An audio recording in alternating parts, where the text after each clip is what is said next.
Plate one पे हम लोग रोबोटिक्स कर रहे थे और रोबोटिक्स में अभी मैंने बोला था कुछ चीज़ें रह गई, आधी तो हो गई थी, आधी और रह गई हैं। तो आज रोबोटिक्स कंप्लीट करेंगे, ठीक है, इस लेक्चर में पूरा। और रोबोटिक्स पे हम लोग मेडिकल एप्लीकेशन कर रहे थे, है ना। So medical application of robotics.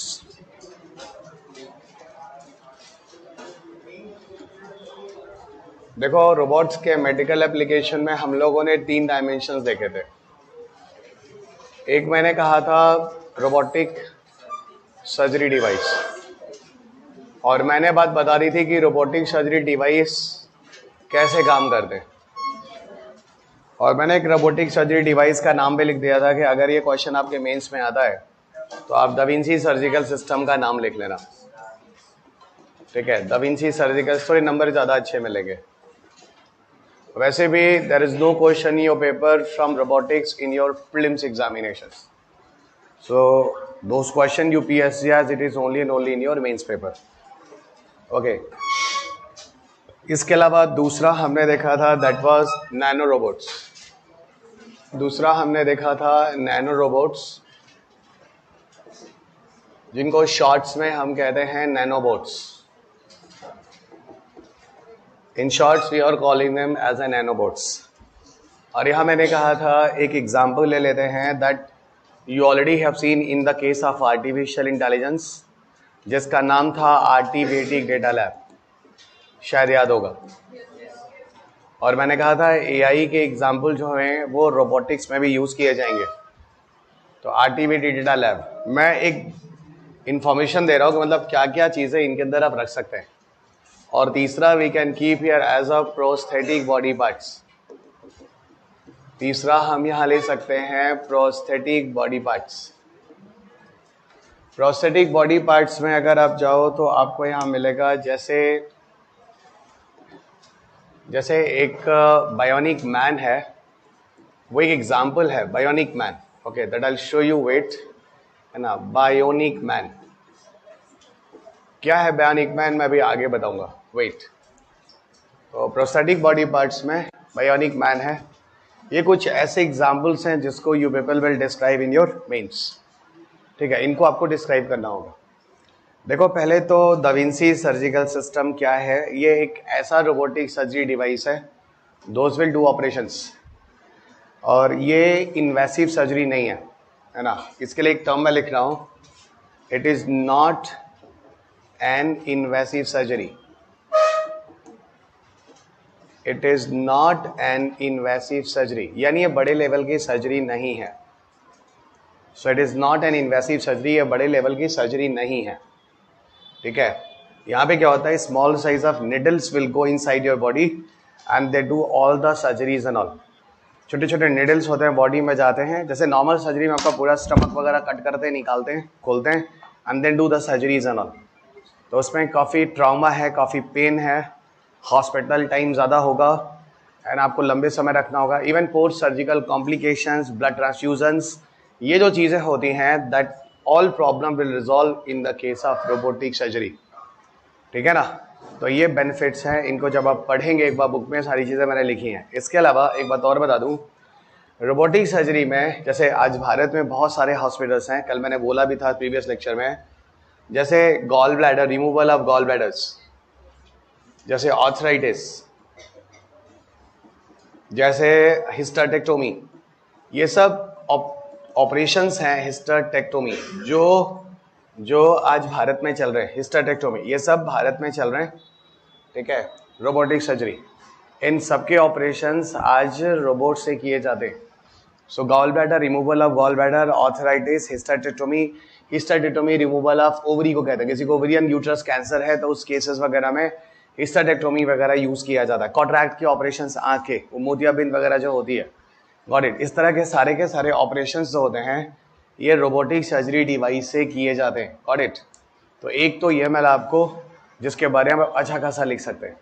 एक चीज़ और बता दूं, रोबोटिक सर्जरी डिवाइस के साथ we people can perform tele surgery also, है ना। इसके साथ हम लोग टेली सर्जरी भी कर सकते हैं, गॉट इट। इसके साथ हम लोग टेली सर्जरी भी कर सकते हैं। सो इसके साथ we can also perform tele surgery. Okay, tele surgery. अब जैसे टेली सर्जरी क्या होता है, हम दूर से सर्जरी भी परफॉर्म कर सकते हैं. टेली का मतलब डिस्टेंट होता है, दूरी को रिप्रेजेंट करता है tele. Got it. Tele term represent as a distant. और surgery already you know very well, surgery term define as a surgery. Surgery term वैसे भी सर्जरी को डिफाइन करता है? मेरे ख्याल से तो सही है ना. थोड़ी देर और ट्राई कर लेते हैं. एक तो डिस्टेंट हो गया और दूसरा हो गया सर्जरी. सर्जरी मतलब दूर से आप सर्जरी कर सकते हैं. कैसे कर सकते हैं? जैसे आप चाहें तो ब्रॉडबैंड के थ्रू यूएस का कोई डॉक्टर इंडिया में ऑपरेशन परफॉर्म कर सकता है. ब्रॉडबैंड के थ्रू यूएस का कोई डॉक्टर ऑपरेशन परफॉर्म कर सकता है. डॉक्टर को ये लगेगा कि he is doing operations, but doctor के सारे फिंगर्स वगैरह जो हैं वो रोबोट के ग्रिपर से कनेक्टेड होंगे. So performing this actually in front of patient, the presence of doctor is immaterial. मतलब ज़रूरत नहीं है. और वो ब्रॉडबैंड के थ्रू रोबोट्स होगा, वो ऑपरेशन कर रहा होगा और उस रोबोट्स को जो होगा डॉक्टर परफॉर्म करा रहा होगा अमेरिका में बैठकर through the help of broadband connection, यानी फास्टेस्ट इंटरनेट स्पीड. ओके, तो ये चीज़ें हैं जो रोबोट्स के साथ ये ऑप्शंस बनते हैं रोबोटिक सर्जरी डिवाइस के लिए. अच्छा इन्फॉर्मेशन है. अगर you will write in your answer writing तो you will score good marks. अब बात होती है नैनो रोबोट्स और नैनोबोट्स के बारे में. तो सेकंड डायमेंशन पे बात करते हैं. सेकंड डायमेंशन जो नैनो रोबोट्स और नैनोबोट्स हैं, ये क्या करते हैं? सुनना. ये टाइनी रोबोट्स होते हैं, मैंने आपको पहले ही बोला है. बहुत छोटे आकार के रोबोट होते हैं, टाइनी रोबोट्स होते हैं. दे पेनिट्रेट इनसाइड योर बॉडी. आपने अपनी बॉडी में पेनिट्रेट करा दिया, किसी की बॉडी में पेनिट्रेट करा दिया. ये क्या करते हैं? बॉडी की पूरी स्क्रीनिंग करते हैं, है ना. They do the entire screening of body. आपकी पूरी बॉडी को चेक करते हैं और बॉडी में होने वाली अगर कोई एबनॉर्मेलिटीज है तो उसको डिटेक्ट करते हैं. आपकी बॉडी पर कोई एबनॉर्मेलिटीज हो रही है तो उसको वो डिटेक्ट करते हैं. ये आपको मिलता है यहाँ पर इस केस में. ओके, सो टाइनी रोबोट्स और they are doing this screening of all entire things, जो यहाँ पे मिलता है. ठीक है, ये हो गया टाइनी रोबोट्स.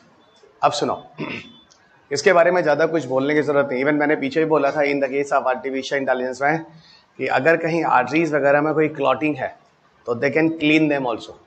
तो इससे the person who is suffering with heart attack type of problem ना, तो इट कैन ऑल्सो रिजॉल्व.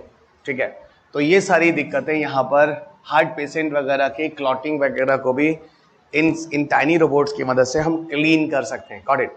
तो ये भी एक ऑप्शन है जो यहाँ पर बनता है. अब अगला ऑप्शन है prosthetic body parts. Bionic man क्या होता है? देखो ऐसा है कि रोबोटिक आर्म्स आप बना सकते हैं. Got it.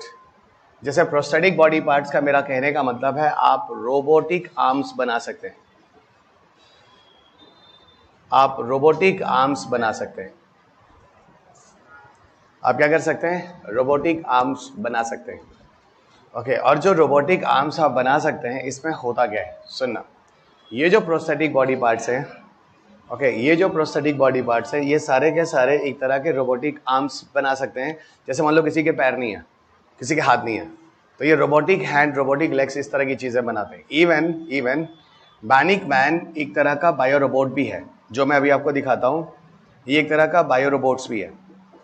एक ऐसा रोबोट जो पूरा biologically with all the prosthetic part of human body okay बना है.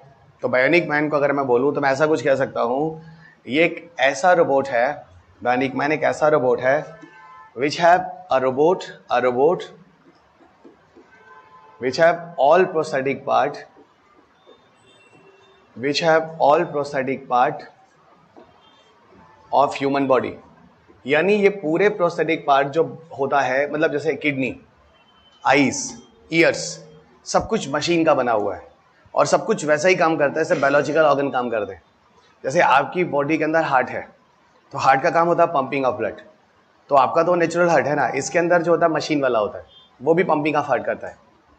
आपकी बॉडी में जो कॉकलिया होता है कान में, वो नेचुरल कॉकलिया है, it's help us in the hearing, सुनने में मदद करता है. वैसे एक मशीन का कॉकलिया होगा, वो भी वही काम करेगा. आपकी बॉडी में किडनी होता है, वो नेचुरल किडनी है, that involve in the purification of blood. वैसे ही ये एक आर्टिफिशियल मशीन किडनी है, ये भी आपके ब्लड का प्यूरिफिकेशन करेगा. तो मतलब ये पूरा का पूरा प्रोस्थेटिक पार्ट जो है, मतलब आर्टिफिशियल टाइप की मशीन्स, एक तरह के रोबोट्स होते हैं. ये बायोनिक मैन है. जो बनाए गए। तो बायोनिक मैन एक प्रोस्थेटिक बॉडी पार्ट्स हुए असल में 1970s के आसपास, I am not sure 60s 70s के आसपास एक एपिसोड आया था अमेरिका में $6 मिलियन मैन के नाम से। एक एपिसोड आया था $6 मिलियन मैन के नाम से। किस नाम से था? $6 मिलियन मैन। एक कंपनी है, उसका नाम है रेक्स बायोनिक लिमिटेड। जब आप पढ़ोगे बुक तो उसमें लिखा भी है रेक्स बायोनिक लिमिटेड। इस कंपनी ने एक ऐसा बायोनिक मैन बनाया था जिसके all prosthetic parts human body वाले थे। अगर इंटरनेट खुला तो मैं आपको दिखाता हूं। Bionic man Rex Bionic Limited, bionic man Rex Bionic Limited एक कंपनी है। रेक्स बायोनिक लिमिटेड इसने बनाया था और आप अगर देखोगे तो आपको दिख भी जाएगा। ये Rex Bionic world's first real bionic man है